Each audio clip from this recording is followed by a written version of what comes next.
ಹರಳು ಕೀಲಿಯ ಹುಡುಕಾಟ. ಎಲೆಗಳು ಜೋಗುಳ ಹಾಡುವ ಮತ್ತು ತೊರೆಗಳು ನುಣುಪಾದ ಕಲ್ಲುಗಳ ಮೇಲೆ ನಗುತ್ತಾ ಹರಿಯುವ ಪಿಸುಗುಟ್ಟುವ ಕಾಡಿನ ಹೃದಯ ಭಾಗದಲ್ಲಿ ಮಿಲೋ ಎಂಬ ಪುಟ್ಟ ಮತ್ತು ಧೈರ್ಯಶಾಲಿ ಇಲಿ ವಾಸಿಸುತ್ತಿತ್ತು. ಮಿಲೋ ಇತರ ಇಲಿಗಳಂತಿರಲಿಲ್ಲ. ಅವನ ಸ್ನೇಹಿತರು ದಿನವಿಡೀ ಆಹಾರ ಸಂಗ್ರಹಿಸುವುದರಲ್ಲಿ ಮಗ್ನರಾಗಿದ್ದರೆ ಮಿಲೋ ಸಾಹಸದ ಕನಸು ಕಾಣುತ್ತಿದ್ದನು. ಒಂದು ಬೆಳಿಗ್ಗೆ ಮಿಲೋಗೆ ಒಣಗಿದ ಹೂವಿನೊಳಗೆ ಅಡಗಿಸಿಟ್ಟಿದ್ದ ಒಂದು ನಿಗೂಢ ನಕ್ಷೆ ಸಿಕ್ಕಿತು. ಅದು ಪೌರಾಣಿಕ ಹರಳು ಕೀಲಿ ಅಡಗಿರುವ ಮಿನುಗುವ ಶಿಖರದ ಹಾದಿಯನ್ನು ತೋರಿಸುತ್ತಿತ್ತು. ಆ ಕೀಲಿಯು ಜಗತ್ತಿನ ಅತ್ಯಂತ ದೊಡ್ಡ ಸಂಪತ್ತನ್ನು ತೆರೆಯಬಲ್ಲದು ಎಂದು ಹೇಳಲಾಗುತ್ತಿತ್ತು. ತಾನು ಒಬ್ಬನೇ ಹೋಗಲು ಸಾಧ್ಯವಿಲ್ಲ ಎಂದು ಮಿಲೋಗೆ ತಿಳಿದಿತ್ತು. ಅವನು ತನ್ನ ಉತ್ತಮ ಸ್ನೇಹಿತರನ್ನು ಭೇಟಿ ಮಾಡಿದನು. ಪಿಪ್, ಮೈಲುಗಳಷ್ಟು ದೂರ ನೋಡಬಲ್ಲ ಚುರುಕಾದ ನೀಲಿ ಹಕ್ಕಿ. ಬರ್ನಾಬಿ, ತನ್ನ ಬೆನ್ನಿನ ಮೇಲೆ ಜ್ಞಾನದ ಸುರುಳಿಗಳನ್ನು ಹೊತ್ತಿರುವ ನಿಧಾನಗತಿಯ ಬುದ್ಧಿವಂತ ಆಮೆ. ಅತಿದೊಡ್ಡ ಸಂಪತ್ತೇ ಎಂದು ಪಿಪ್ ಗಾಳಿಯಲ್ಲಿ ಜಿಗಿಯುತ್ತಾ ಚಿಲಿಪಿಲಿಗುಟ್ಟಿತು. ನಾನೂ ಬರ್ತೀನಿ. ಬರ್ನಾಬಿ ಮೆಲ್ಲನೆ ತಲೆ ಆಡಿಸಿ, ಪ್ರಯಾಣವು ಗುಡಿಗಿಂತಲೂ ಅಮೂಲ್ಯವಾದುದು ಎಂದು ಜ್ಞಾನ ಹೇಳುತ್ತದೆ, ಆದರೆ ಆ ಚಿನ್ನದ ಕೀಲಿ ಕುತೂಹಲಕಾರಿಯಾಗಿದೆ ಎಂದನು.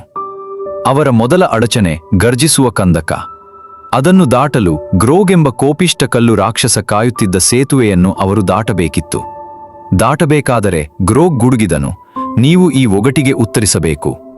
ನನ್ನಲ್ಲಿ ಕೀಲಿಗಳಿವೆ, ಆದರೆ ಬೀಗಗಳಿಲ್ಲ. ಜಾಗವಿದೆ, ಆದರೆ ಕೊಠಡಿಗಳಿಲ್ಲ. ನೀವು ಒಳಗೆ ಬರಬಹುದು, ಆದರೆ ಹೊರಹೋಗಲು ಸಾಧ್ಯವಿಲ್ಲ. ನಾನು ಯಾರು? ಮಿಲೋ ಆಳವಾಗಿ ಯೋಚಿಸಿದನು. ಬರ್ನಾಬಿ ಒಂದು ಸುಳಿವನ್ನು ಪಿಸುಗುಟ್ಟಿದನು. ಮಿಲೋ ನಗುತ್ತಾ ಕಿರುಚಿದನು.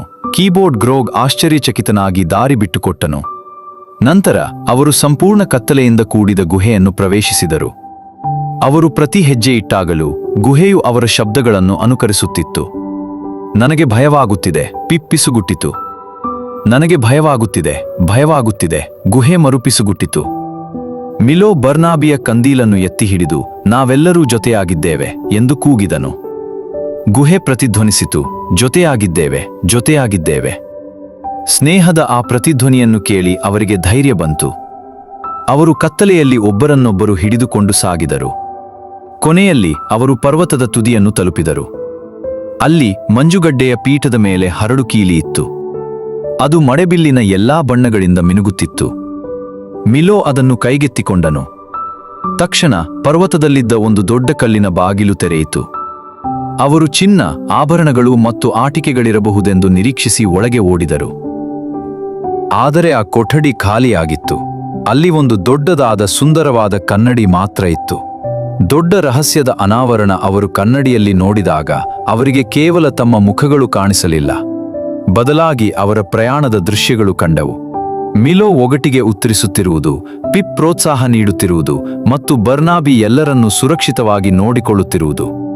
ಕನ್ನಡಿಯ ಕೆಳಗೆ ಹೀಗೆ ಬರೆಯಲಾಗಿತ್ತು: ಅತ್ಯಂತ ದೊಡ್ಡ ಸಂಪತ್ತು ನೀವು ಕಂಡುಕೊಳ್ಳುವ ವಸ್ತುವಲ್ಲ, ಬದಲಿಗೆ ನಿಮ್ಮ ಕಷ್ಟದಲ್ಲಿ ಜೊತೆಗಿರುವ ಸ್ನೇಹಿತರು.